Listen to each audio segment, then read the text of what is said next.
हमारे music composer director national award winner अनुराग सैकिया।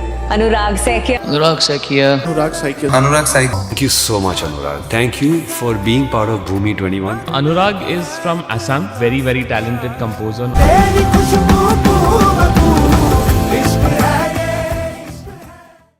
সাংস্কৃতিক সহযোগিতাৰ এটা সুন্দৰ নিদৰ্শন আচলতে হয় কৌশিক দা, আদিল দা, মিণ্টু দা সকলোৱে, উৎপল দা সকলোৱে মিলি কামখিনি কৰি আছে। জয় দা, পাপু দা সকলোৱে মোৰ প্ৰতি বছৰে অহা হয়। মাজতে এবছৰ নে দুবছৰ আহিব পৰা নাছিলোঁ। ভাল লাগিলে, মই প্ৰথমবাৰৰ কাৰণে আহিছোঁ, আহি ভাল লাগিলে। মই সদায় ভাবোঁ যিকোনো মোৰ কাৰণে গানেই হওক, ছবিয়ে হওক, অভিনয়ে হওক, তাৰ কাৰণে চৰ্চা এটাৰ খুব প্ৰয়োজন, যাতে আমি ইজনৰ স্কিল ছেটৰ বিষয়ে জানো, ইজনে সিজনৰ বেকগ্ৰাউণ্ড নলেজৰ বিষয়ে জানো, তেওঁলোকৰ পৰা শিকিব পাৰোঁ। সেইটো খুব তেতিয়া আমি সকলোৱে আগুৱাই যোৱাত সহায় হয়, নতুন চিন্তাৰ বাট মুকলি হয়। আৰু সেই নতুন চিন্তাৰ বাট মুকলি কৰাৰ বাবে মনগীতে এখন প্লেটফৰ্ম দি আহিছে আৰু আগলৈও দি যাব বুলি মই আশা কৰোঁ। আমাৰ প্ৰডাকশ্যনলৈ আমাৰ দুইজনৰ ফালৰ পৰা শুভেচ্ছা জনাইছোঁ। ধুনীয়া হওক।